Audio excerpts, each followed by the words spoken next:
కథల లోకానికి స్వాగతం. ఈరోజు మనం కాకి తెలుసుకున్న గొప్ప నిజం అనే కథ చెప్పుకుందాం.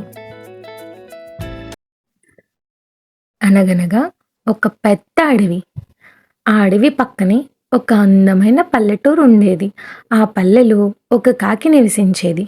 అది అక్కడి మిగతా కాకులతో కలిసి అప్పుడప్పుడు అడవంతా తిరిగి వచ్చేది. ఒకరోజు అలా తిరుగుతూ ఉండగా అడవిలో ఒక ప్రశాంతమైన కొలను చూసింది. ఆ కొలనులో అందమైన కలవ పువ్వులు, వాటి మధ్య ఒక తెల్లని హంసను చూసింది.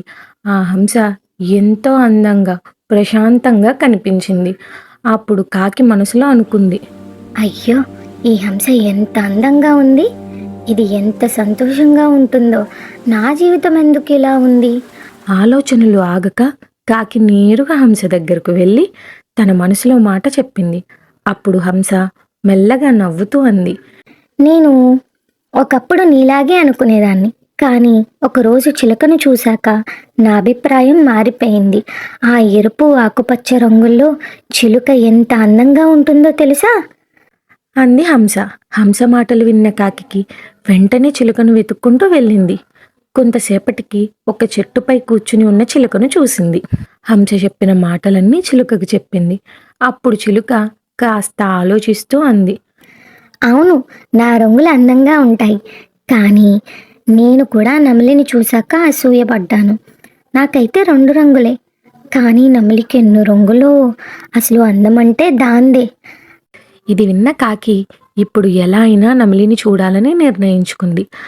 అడవంతా వెతికింది, కానీ ఎక్కడా నెమలి కనిపించలేదు.